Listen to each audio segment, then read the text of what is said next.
Praise the lord. ప్రభు అయిన యేసుక్రీస్తు నామంలో ఈ కార్యక్రమాలు వీక్షిస్తున్న మీ అందరికీ హృదయపూర్వకమైన వందనాలు తెలియజేస్తున్నాం. దేవుని మహాకృపను బట్టి ఈ పూట పరిశుద్ధ గ్రంథము బైబిల్లో నుంచి కొన్ని విషయాలు మనము ధ్యానించుకుందాం. మార్కు సువార్త 14వ అధ్యాయము 24వ వచనం చదువుతున్నాం. అప్పుడు ఆయన, ఇది నా నిబంధన విషయమై అనేకుల కొరకు చిందించబడిన నా రక్తమైను అని చెప్పాను. చూడండి, యేసుక్రీస్తు వారు యేసుక్రీస్తు రక్తములో ఆయన నిబంధన రక్తముగా నిబంధన చేసుకున్నారు. ఈ నిబంధనలో ఏంటిదంట? అనేకుల కొరకు, అనేక పాపుల కొరకు చిందించబడటానికి నిబంధన చేసుకున్నారు. యేసు రక్తం ప్రతి పాపము నుండి పవిత్రపరచును. యేసు రక్తం ప్రతి దోషము నుంచి కడుగును. ఆయన రక్తము చేతనే మనకి విడుదల, ఆయన రక్తము ద్వారానే మనకి స్వస్థత కలిగి ఉన్నదని జ్ఞాపకం చేసుకోవాలి. కాబట్టి యేసయ్య చెప్తున్న మాట, నా నిబంధన విషయమై ఇది అనేకుల కొరకు చిందించబడిన నా రక్తం అని చెప్తున్నారు. ఆయన రక్తము చేత ప్రతి మానవ జీవితం కడగబడాలి. ప్రతి మానవ జీవితం పరిశుద్ధమైన జీవితం కలిగి ఉండటానికి యేసయ్య రక్తము చేతనే పాప దోష క్రియలను వాటిని కడిగి పరిశుద్ధపరచటానికి ప్రభు మన పక్షముగా సిద్ధముగా ఉన్నారు. చూడండి, లూకాసు వార్తలో 11వ అధ్యాయం 51వ వచనములో, కాబట్టి లోకము పుట్టినది మొదలుకొని, అనగా ఏబేలు రక్తము మొదలుకొని బలిపీఠమునకు మందిరమునకు మధ్యగానున్న నశించిన జకర్య రక్తము వరకు చిందించబడిన ప్రవర్తల ద్వారా రక్తము నిమిత్తము ఈ తరము వారికి విచారింపబడుదురు.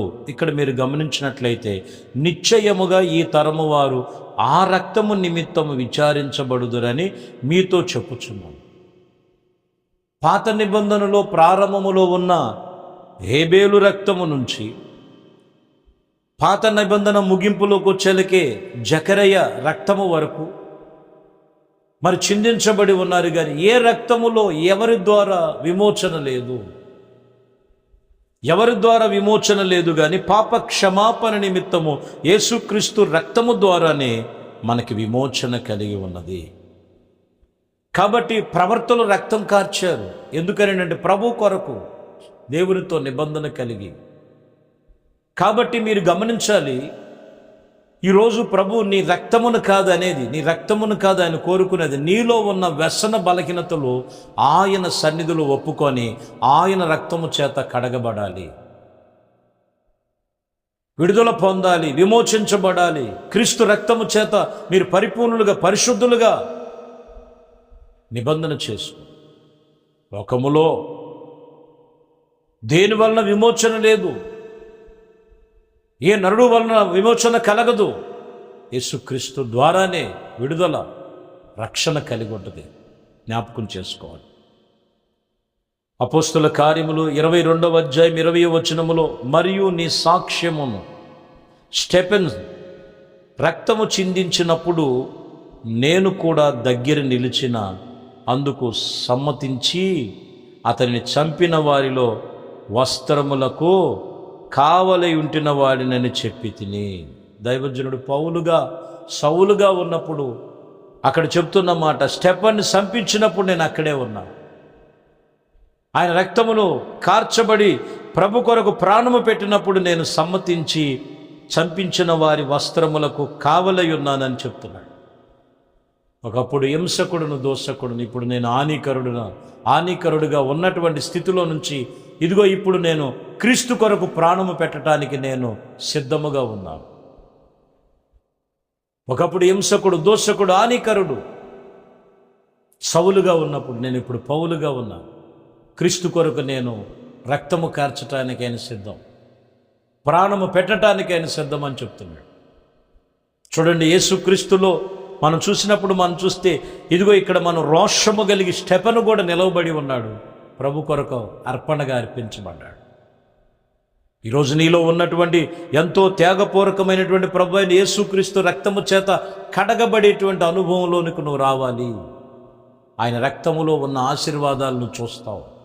ఆ ఆశీర్వాదాలలో ఉన్న మాధుర్యతను నువ్వు పొందుకోగలుగుతావని వాక్యం చెప్తున్నమాట. ఎందుకనంటే హెబ్రీయులకు రాసిన పత్రిక 12వ అధ్యాయంలో 24వ వచనంలో క్రొత్త నిబంధనకు మధ్యవర్తి అయి యేసునొద్దకు ఏబేలు కంటే మరి శ్రేష్టమైనటువంటి పలికిన ప్రోక్షయించబడిన రక్తమును మీరు వచ్చి ఉన్నారు. ఆ రక్తము దగ్గరికి వచ్చి ఉన్నారు. ఏబేలు కంటే శ్రేష్టమైన రక్తం ఇది క్రొత్త నిబంధన మధ్యవర్తి ప్రభు అయిన యేసుక్రీస్తు రక్తం. యేసు రక్తము చేతే మరి విమోచన, ఆ రక్తము చేతనే విడుదల, స్వస్థత కలిగి ఉన్నది. ఆయన ఎవరైనంటే క్రొత్త నిబంధన మధ్యవర్తి, శ్రేష్టమగు పలికినటువంటి ప్రోక్షయించబడిన మనము ఆయన రక్తము దగ్గరికి రావాలి. అక్కడ ఆశీర్వాదం ఉన్నది. చూడండి, అప్పటికే ఇంచుమించుగా 3 గంటల టైం అయిపోయి ప్రభు ఆఖరిగా ఇదిగో తన ప్రాణాన్ని అప్పగించుకున్నటువంటి సమయము వచ్చి ఉన్నది. కానీ అక్కడ ఉన్నటువంటి ఒక సైనికుల్లో ఒకడు మనం చూసినట్లయితే, సబ్బాతు వచ్చేస్తుంది, ఇదిగో ఈయన త్వరగా చంపేయాలని చెప్పేసి అతని చేతిలో ఉన్న బల్లెమును తీసుకొని యేసుప్రభు వారు బల్లెపు పక్కన పొడిచి, మీరు చదివితే యోహాను సువార్త 19వ అధ్యాయం 34వ వచనంలో సైనికులలో ఒకడు ఈటుతో ఆయన పక్కన పొడిచి వెంటనే రక్తము నీరుగా మారిపోయింది. ఆ రక్తము నీరుగా మారిపోయినంత వరకు కూడా రక్తము చిందించాడు. ఇంకా రక్తం లేదు. అది అతను ముఖమున చిందిన తర్వాత చూస్తే అర్థమైందండి ఎంత ఆశీర్వాదమో చూడండి. అతని ముఖం మీద, ఆ సైనికుడి మీద పడగానే, వాక్యం చెప్తున్న మాట, అతని ముఖం మీద పడగానే ఈయన నిజముగా దైవ కుమారుడే. ఆయన రక్తములో ఉన్న ఆశీర్వాదం,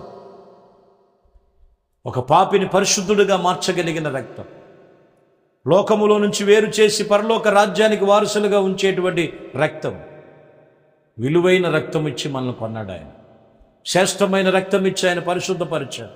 పరిశుద్ధమైనటువంటి దేవుని సన్నిధిలో ఆ స్వాస్థ్యమును మనం పొందుకునటానికి దేవుడు మనల్ని తీర్మానం చేశాడు. కాబట్టి ప్రియమైన దేవుని బిడ్డలారా, వాక్యం చెప్తున్న మాట ఇది అనేకుల కొరకు నిబంధన రక్తముగా, ఇది నిబంధన విషయమై అనేకుల కొరకు చిందించబడిన పరిశుద్ధుని రక్తం. ఆ పరిశుద్ధుని రక్తం యొక్క ఆశీర్వాదం పొందుకోవాలంటే ఆ రక్తము చేత కడగబడే అనుభవం, ప్రభు యొక్క శిలువ యొద్ద పశ్చాత్తాపము కలిగి పాపమును కడుగుకొని లోపమును విడిచిపెట్టి జీవము కలిగిన దేవుని వైపు నువ్వు తిరగగలిగితే, వాక్యం చెప్తున్న మాట, ఎంత ఘోర పాపినైనా ఆయన క్షమిస్తావు. అంతేకాని పాపం పెట్టుకొని ప్రార్థన చేస్తే పాపుల మనవి విననంటున్నాడు ఆయన. ఎందుకు విననంటున్నాడంటే పాపం పెట్టుకొని ఇంకా ప్రార్థన చేస్తున్నాడు. పాపం విడిచిపెట్టు, లోపాన్ని సరిచేసుకో, బలహీనతలు విడిచిపెట్టి క్రీస్తు రక్తము చేత కడగబడి పరిశుద్ధపరచబడినట్లుగా దేవునితో తీర్మానం చేయి.